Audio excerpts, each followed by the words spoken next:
Okay, I think we're now live. So welcome to QUT's Virtual Open Day webinar. So this is for high demand and emerging careers in STEM and the courses taking you there. So with us today, we have Dr. Peter Cork, Associate Professor Karen Vila, Associate Professor Jennifer McLeod, and Dr. Kate Helmschmidt. Hi, everyone. Okay, and yeah, so we'll start off with a quick welcome to country.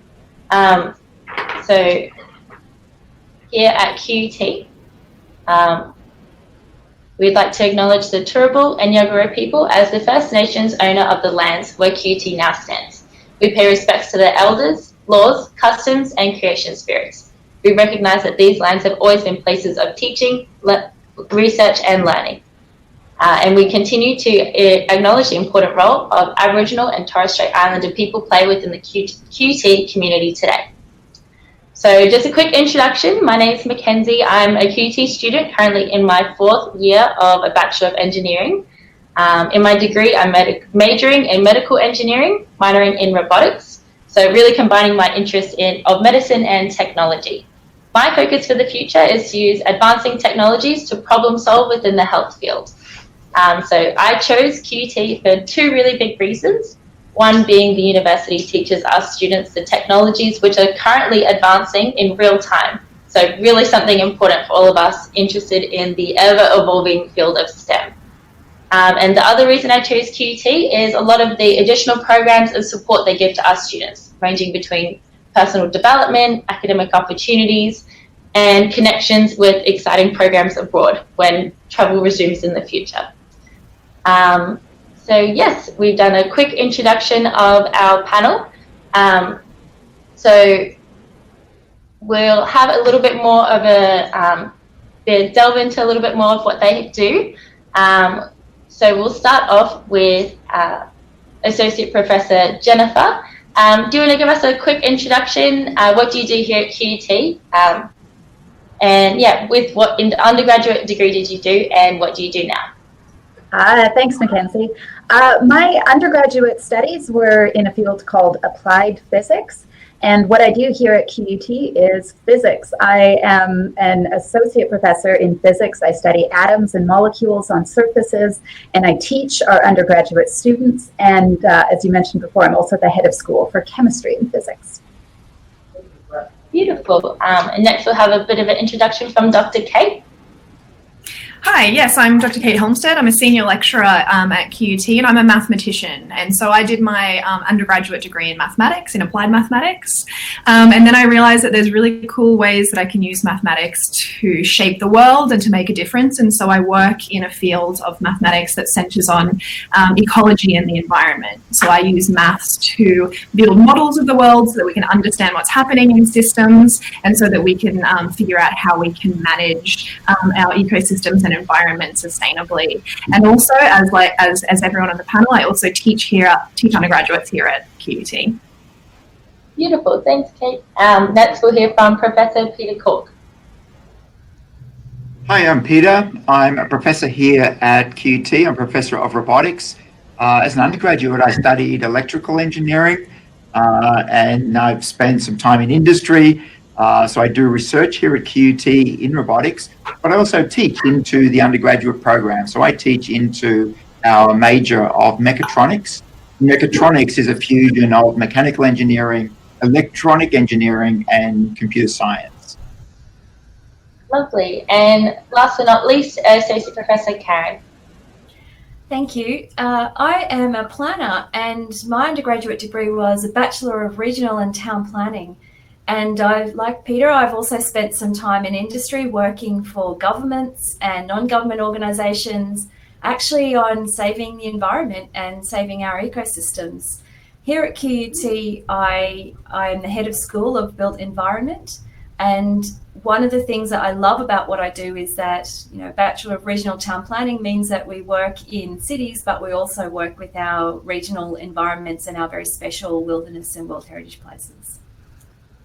Okay, lovely. Thank you, guys. So starting off with the questions. Number 1, the next generation of STEM professionals will transform the way that we live and work, creating new materials, fuels, cities, and foods in ways that we can only imagine. What do you think that these future STEM careers are, and what will they look like? So really quickly, let's do a little quick fire panel. We'll start off back with you, Jennifer. Thanks. I should have been ready for that. I was on mute. I'm going to go with one of the ones that you mentioned, Mackenzie, materials, because we do a lot of research into materials here at QUT, and they're critical for all of these challenges we need to address in our world. We can do better conversion of sunlight into electricity. We can have plastics that degrade and don't leave a trace in the environment. All of these things will come out of research into materials, and that's a place where a STEM career, I think it's a growth area for STEM careers. Yeah, really exciting place to be thinking about. Thank you. Next, back to you, Dr. Kate. Yeah, so we're kind of living in this world where we have all of this data coming at us from a lot of different directions: environmental data, social data, internet data, purchasing data. And so one of the really key future STEM careers coming out of mathematical sciences will be data scientists. And that's really taking all of these different streams of data and making sense of them and using them to make better decisions and kind of design our future world in a way that we can be proud of. Yeah, thank you so much. Yeah, really getting excited to hear more about data science in a bit. And yeah, across to you, Professor Peter. So I think the technology that's going to be very important in the future is artificial intelligence, and we hear so much about that. It's going to become increasingly more pervasive in all of our lives. And my particular interest is artificial intelligence that is used to make machines autonomous. They can do useful things for us all by themselves, do it well, do it safely. To me, that's going to be important. Yeah, I'm sure we're all excited to see the future of AI. And yes, now across to you, Associate Professor Karen. What do you think the future STEM careers will look like? Well, you mentioned future cities, and that's really important. Planning, designing, and constructing our future cities so that we are looking after our people, keeping them healthy, keeping them safe, protecting our food supply systems, and protecting our important natural resources. You know, we kind of know what's happening to the environment, and we can set you up with the skills to be able to protect that and look after the needs of our people. Thank you. So yeah, 4 really different, exciting ways that we're seeing STEM come out through the future. So yeah, now on to our next question. We've all heard this statistic. Around 75% of jobs in the future will require skills in STEM. But what are these skills? What characteristics do STEM professionals commonly have? So we'll take answers from 2 of you for this one. Do you want to start us off, Jen? I would love to. It's one of my favorite things to talk about because there's so many skills you pick up in STEM training. But what I wanted to focus on was the problem-solving skills, which include sort of critical thinking and analytical skills, and really this ability to define a problem and then tackle it. And that's a huge, huge skill for our emerging global challenges. There are massive interrelated problems that we have to deal with on a local level, on a national level, on an international level. And so being able to apply these kinds of problem-solving skills that we develop in STEM is really, really critical. Understanding what the problem is and then logically working through a series of steps to address it. Right. Exciting. Yeah, it's strange sometimes to be thinking about how our thinking can really influence the kind of future we might have in our career. So another response we'll take from Professor Peter. Yes, what characteristics do you think STEM professionals should have? I think one characteristic that STEM professionals should have, and people don't often think STEM professionals have this, is creativity. I mean, all of us STEM professionals, we're creating the future. It requires imagination, some dreaming, but it also requires a solid grounding in physics and math and computer science in order to realize it. So I think absolutely consider that a STEM career involves a lot of creativity. If you've got that streak, you can exercise that in a STEM career. The other thing I think that's very important is social responsibility. And, we've seen so many of the technologies we've created over the last few hundred years have had adverse consequences that we never dreamed of. We never dreamed that the steam engine, which was a wonder of its day, was going to cause so much gas to be put into the atmosphere that it's going to bend the climate. Nobody saw that. Ozone holes in the atmosphere. People worrying about losing their jobs because of artificial intelligence and robotics. The huge amount of waste that we create. So I think a STEM professional has to really have a good understanding of the society that we all live in and think about what they do in that societal context. That's critically important. Yeah, because STEM isn't standalone. It is that involvement with creativity, and that social awareness and understanding of what we can really have an impact on, and whether it may be positive or negative, and really being able to manage and mitigate that. Yeah, really interesting. Absolutely. Beautiful. So now another question. Leading on from there, how do we get prepared for these future STEM careers, and how to develop the skills that our future employers are looking for? So first of all, take this question. Associate Professor Karen, what do you have to say for this?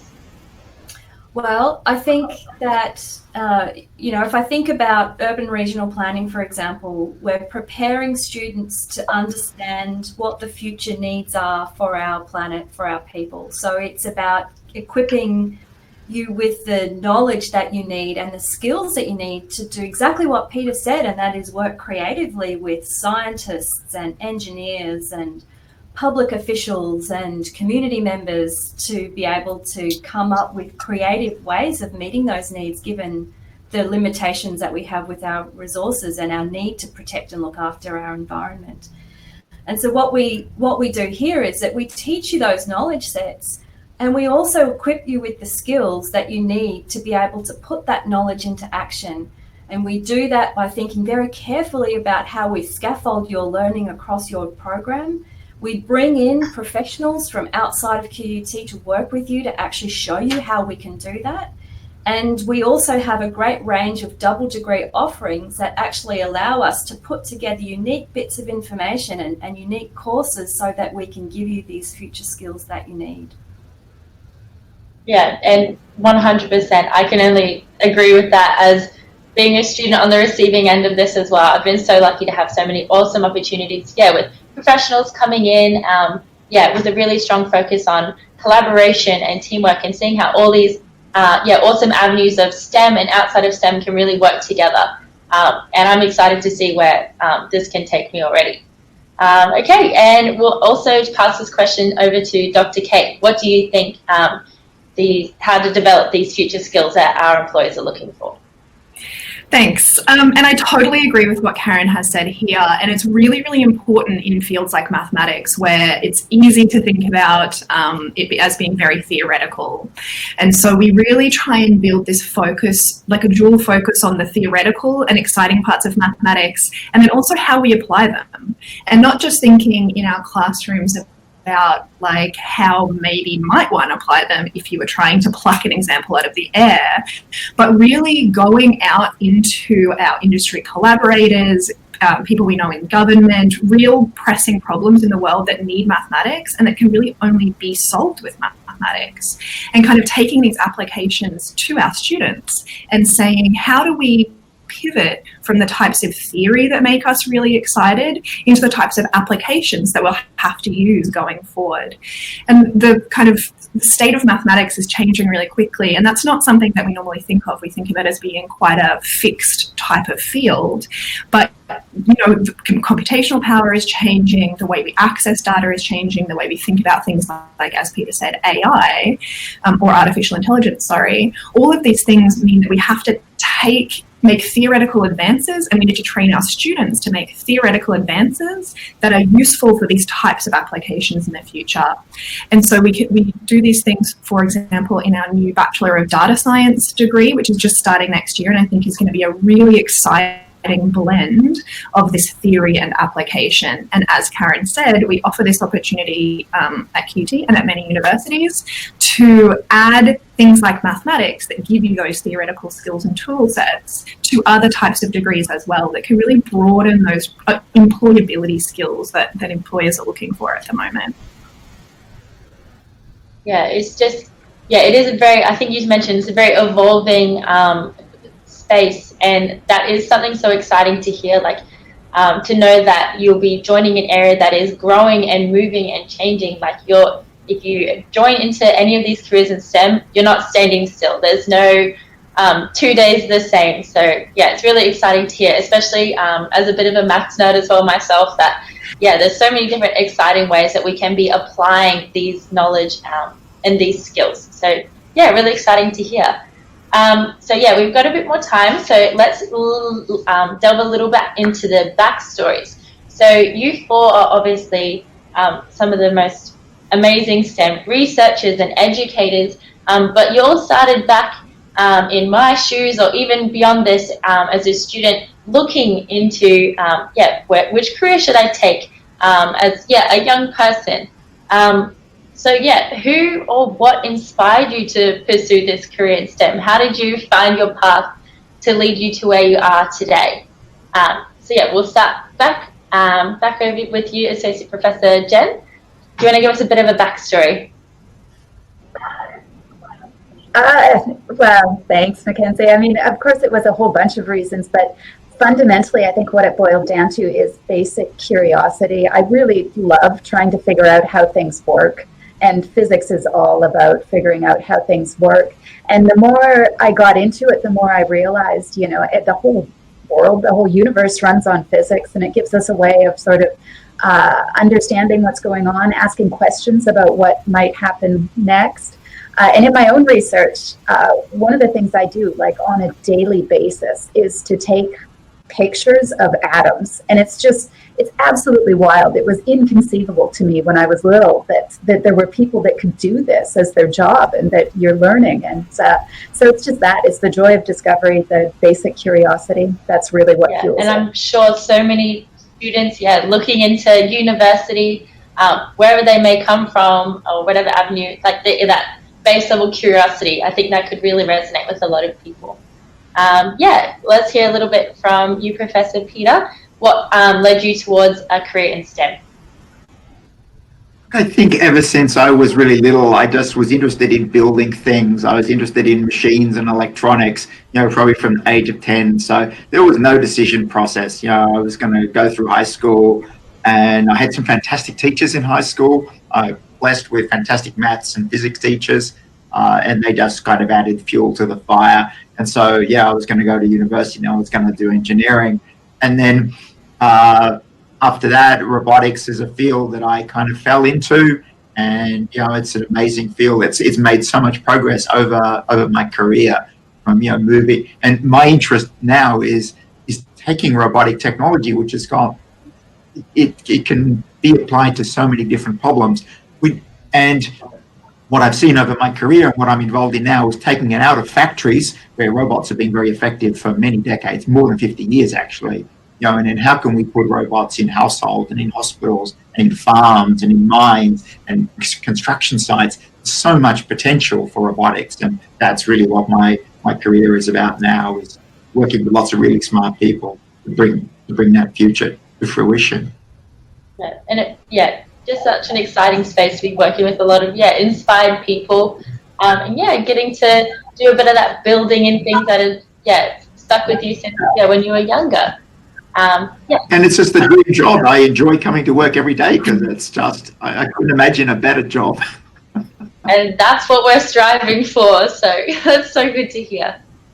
Perfect. So a little bit on your STEM journey, Dr. Kate. I wish I had such vision as you guys when I was young, Jen and Peter. I didn't. I was a little bit listless. So I knew that I really liked STEM in high school. I knew that I liked maths and that I was good at it. But the problem is you don't see a lot of mathematicians in TV shows or movies and books, and none of my parents' friends were mathematicians. And so it honestly just never crossed my mind that it could possibly be a career. And even in thinking about studying it, I was like, okay, so what? Am I going to just look at quadratic equations all day? I don't really understand how what I've seen in high school is a job. And so I didn't go with my passion, I guess, for my first degree. I actually changed degrees a couple of times. I enrolled in I think I enrolled in pharmacy first, didn't do even 1 week of it before changing my mind and changing my degree to engineering, did a year of it, and then realized that I could do maths. And that was, I think, a really important journey for me to figure out the breadth of jobs that exist out there, and all of these different types of things you can do that you've never even thought of, and that you kind of have to go hunting a little bit to find out it exists. And it's kind of, if your passions and your skills lie in STEM, you're actually in this really beneficial situation where it turns out kind of anything you study in that STEM field, there are going to be really exciting careers that you've never even heard about. And so it's a little bit, I guess my message there is a little bit of like, just trust yourself and trust your skills and the things that you have passion about now, because you don't need to see where your career is going. And this has led to, I now work with biologists and ecologists and environmental scientists and, people who know a lot about satellites and people who know a lot about data, and other mathematicians on things like preserving Antarctic ecosystems and on building climate resilience in the Great Barrier Reef. And there's no way that me at 17 was sitting there going, you know what I want to be? A mathematician who knows about Antarctica. There's no way I could have known that career. And so my journey was one of just constantly stumbling into finding things that I'm just a little bit more excited about that day than I was the day before. Yeah, 100%. And that kind of falling into a passion is not an uncommon journey. Like the amount of students as well that I've heard that have changed between degrees, chopped between faculties, switched up majors and things. You get to have those conversations, and if you're in the environment here at QT, you get to engage with people, say whether it's like in a student club or something, you'll have that conversation, and next minute you might be mathematician for Antarctica. Like you never really know where the next little bit of information can add to your your compass and really point you in that direction. That definitely resonated with me, of like falling into where you'll find yourself. But what an exciting journey. And yes, we'll hear a little bit more about your STEM journey as well, Karen. So I didn't really have a clear pathway either. I just picked based on the things that I was passionate about and the things that I liked. And at the time, it was really about the conflict that was occurring and still occurring over the environment and development. That was a real interest of mine because, it was being presented as very black and white. You either like the environment or you don't. You either want to protect it or develop it. And it's actually not that black and white. It's actually a lot more complicated than that. And that complexity, that passion for wanting to work with people and work with the environment by, understanding science, but being really creative and bringing design into that process. I just knew I liked people, the environment, and design. And so it was just finding something that allowed me to take a step in that direction. And then when I was in that, it was like, well, I can now actually work as an environmental planner and work to help save the Great Barrier Reef. I would never have thought I could have actually gotten there, but it just took me a step towards that direction. And everything I've done has not been planned, even though I'm a planner. There's no big career goal. It's very much kind of ad hoc. This is great. This is my passion. It's reinforcing what I love about what I do. So don't worry if you don't know what the end goal is going to be. Just find something that you're passionate about and that you like doing, and you'll never work a day in your life. You'll love what you do. Beautiful. I think, just the arc across those 4 stories, like hearing about, staying curious and working with an inspired group of people, not being afraid to kind of, find your path, and then, just staying true to those interests and passions, and, just trusting where they're going to lead you. I think if our listeners, if you're looking at QT, thinking about university, just those messages, I think, are so integral to not having that fear of maybe taking that next step on the journey towards, a future at QUT here at university in STEM. Another question on top of this, and a bit more of a 2020 question, so to say. Unprecedented and pivot. Definitely 2 of the most overused words this year, but for so many of our concerns, for example, climate change, they've been almost forgotten in the midst of the COVID-19 situation, but they've not gone away. And when these changes we're currently going through become business as usual, we will need to re-energize ourselves to forge ahead. So to help our audience at home, can you tell us maybe what some of the most important considerations or questions to ask in choosing the university or course that is going to kickstart their career in STEM? So we'll do the same little path. We'll start, back up with you, Jen. Great. So, I'll speak to the question about university. I think, if you have an idea of which course you're interested in, the next really important thing is to sort of figure out how the whole package will work for you when you choose your university. You really have to think about the fact that you'll be spending years engaged with the institution. So you want to make sure the people there are a good fit, that the atmosphere is right, that there's, as Mackenzie mentioned, that there's an opportunity to do things outside of your studies, because these are critical years of your life. And you're not just going to be developing your skill set for your career and your passion for your career. You really want to be sure you're developing as a whole person. So you want to make sure those opportunities for things outside of the lecture theatre and the lab are also there for you as well. Yeah, that kind of holistic image of the whole university experience that you're getting. Yeah, perfect. And now, across to you, Peter. What would you say about an audience member thinking about which university they will choose and which course? I think the extracurricular activities are really important. So, you want to see what sort of student clubs exist. There are all sorts of clubs. Some are more social and some are more geeky, to be honest. So, here we have motorsport clubs and electrical engineering clubs and robotics clubs that I'm associated with.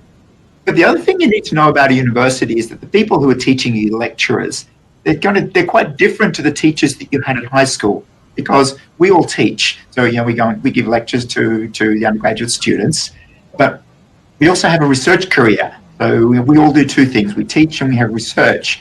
And as an undergraduate student, if you're interested in a particular thing, you can find a researcher who's who is working on something that you might be interested in. So, you might be studying one thing, but you might stumble across Kate or Jen, because you're interested in what they do in their research. Maybe you can, be associated with their research lab. Over the summers, we have scholarships that let you work in research labs.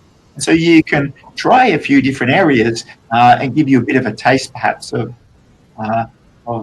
the directions that your STEM training can take you. I think that's a really important and rich part of the university experience. That's why it's very different to the school experience. But you need to be proactive. You need to go and seek this out. But all of the researchers, the academics, they're very welcoming of anybody who's wants to, is interested in their topic and would like to play. Yeah, and that's 100% it. Like you're walking around university and you're just passing by and being associated with being taught by some of these most amazing, intelligent people who are just one conversation away from telling you all about the exciting work that they're doing and the applications of that. So, really exciting point. And it's been really beneficial to be able to have those conversations and get involved in that way. Thanks, Peter. Kate, what would you have to say? You got a student in front of you, not sure what they're going to do, not sure which path they're going to take. What are we talking about? What's the take-home message there?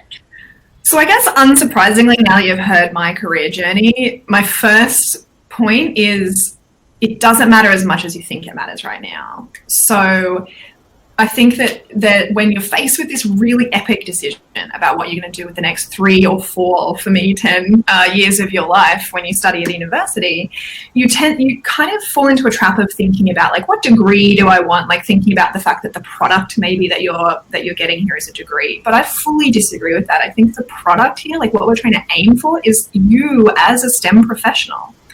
And so I think what is really important, and the only way I got through my degree and turned into a STEM professional, is like the flexibility and the ability to experiment. And so it's something that I see really commonly in the maths degree is someone who's doing a degree in, say, robotics, or someone who's doing a degree in game design, or someone who's doing a health degree or a teaching degree. They'll do one of our, just 4-unit minors, university-wide minors in mathematics, and then they realize, like, actually, this is really different to what I thought maths was.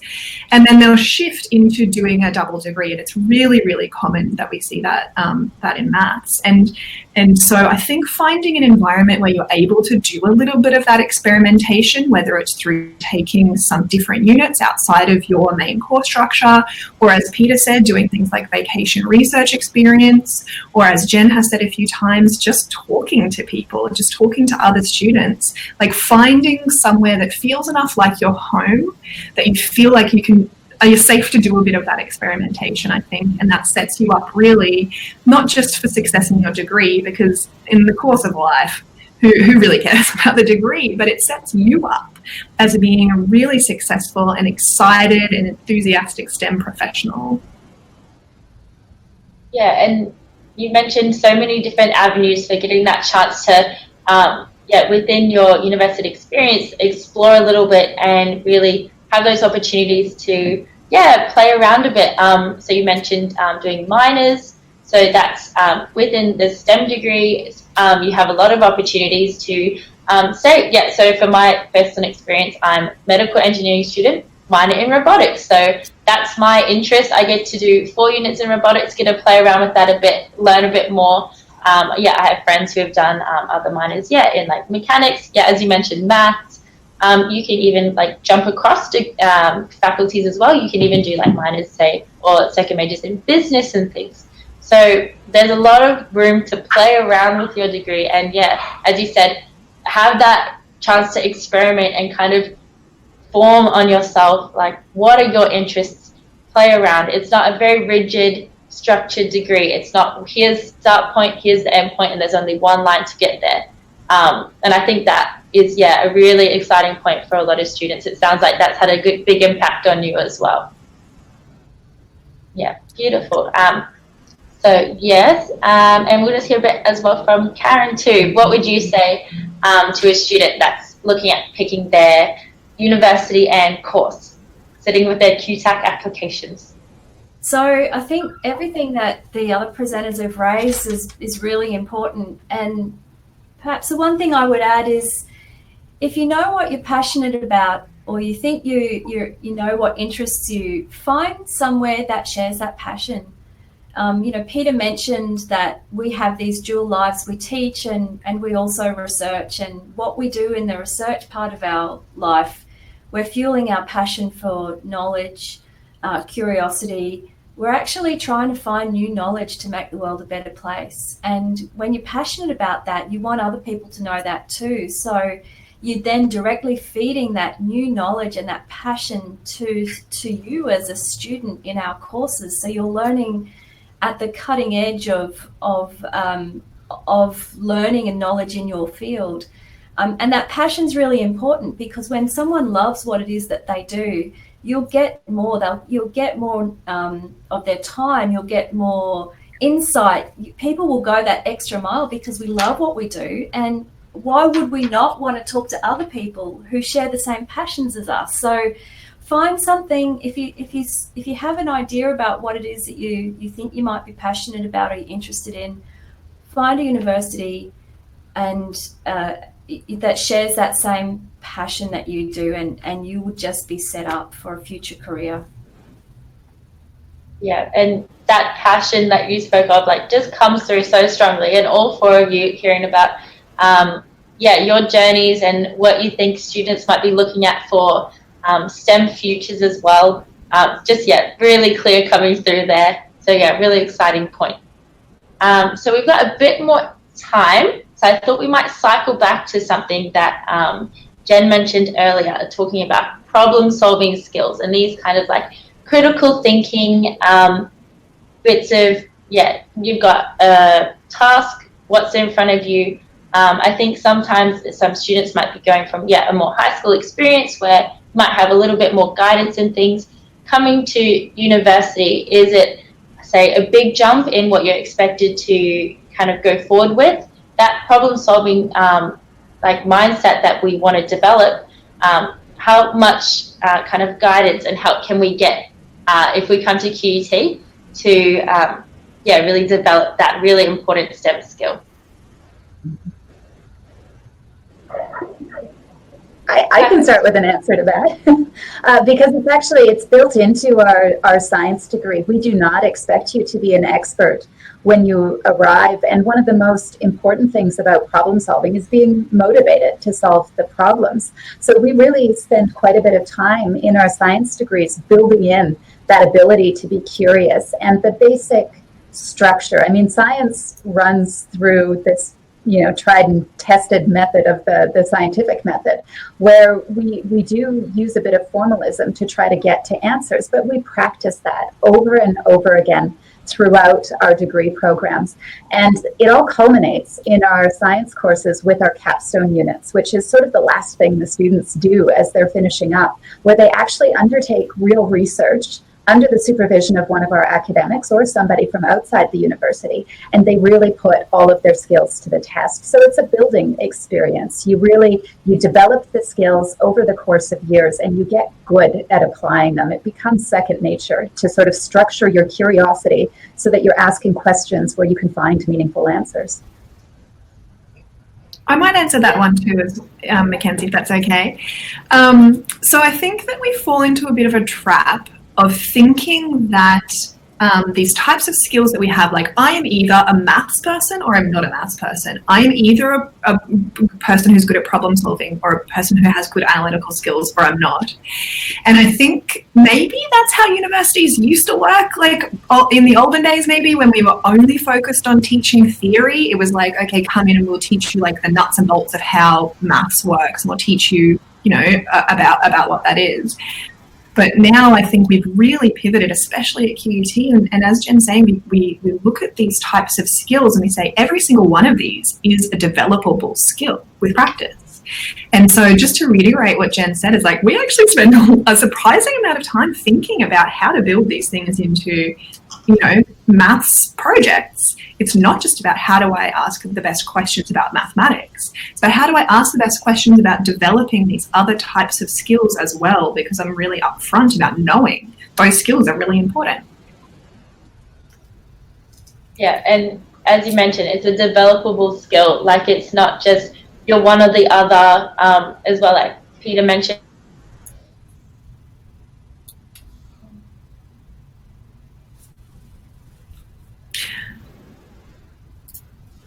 I think we've lost Mackenzie's audio there. Yes. Yep. Sounded like she was saying really good stuff, and was basically saying I was right about everything I said. So.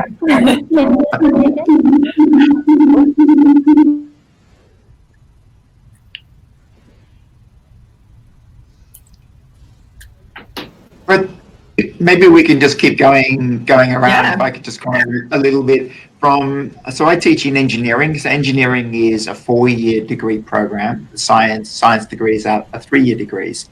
And we want students to succeed. We want them to, but we need to develop their knowledge of the fundamentals of engineering. And it's not simply a matter of just talking at you to give you knowledge. We want to motivate you to want to learn. And the way we do that is through projects. So all through the mechatronics degree, which is what I teach into, we have projects at different levels of challenge, if you like, from a second-year student project to a third to a fourth. And these would give you an idea of what are the real problems you face if you're trying to do a particular engineering task. You actually come down to it and try and solve it.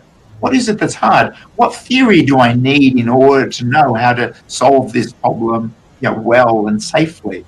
And so we use both of these things. We want to raise your theoretical knowledge. We also need to motivate. We want to motivate you to want to take on this theoretical knowledge, and to put it, once you have it, then put it into practice and see how wonderful it is that what theory can actually do for you. Because as an engineer, that's what you're doing. You're taking theory, putting it into practice to make something that hopefully is a benefit to society. We also have capstone projects. So the 4th year of the engineering degree, you do a 2-semester project. And many of the students who do this actually do it in conjunction with a company. So maybe they're working for a company to solve a problem that the company has, and that becomes actually part of their assessment in the final year of the engineering degree.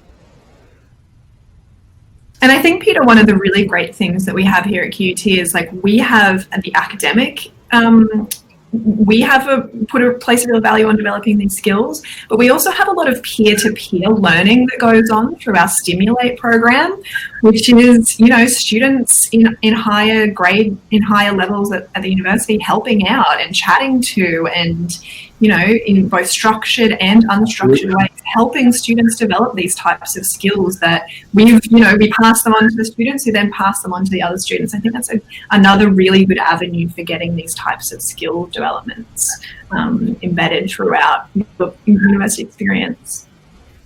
Yeah, and for a student, who's teaching a younger student something, it's often said the best way to learn something is to try and teach it. And if give students the opportunity to teach skills to more junior students, it's a fabulous way to really consolidate their own knowledge. Mackenzie, are you back with us? Still no Mackenzie, but I do. So picking up on what you both said, Kate and Peter and Jen, we also, we use in urban regional planning and urban development, we use a lot of very practical case studies to help give you the context for thinking critically and coming up with design solutions to real problems.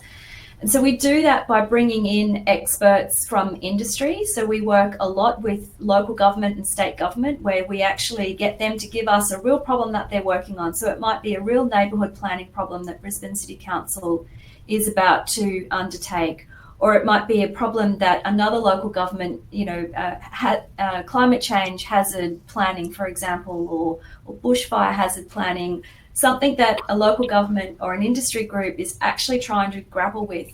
And so we take those projects and we give them to students, give them to you in our classes, and then we work with you, with our industry advisors, to help you creatively think through what the challenges are and how you might potentially be able to solve them. And we're bringing theory in to support that practical learning as you go along, and you don't even realize you do it. So one of the things that we pride ourselves on is that there's a whole lot of thinking that goes into the creative design of our learning and teaching, so that you're getting these great experiences and you don't even realize you're learning when you're doing it, because it's actually really fun and it's really applied, and you're working with your peers in class. So it's not, you might think that coming to university, you're all sitting in a lecture theatre, you don't know anybody.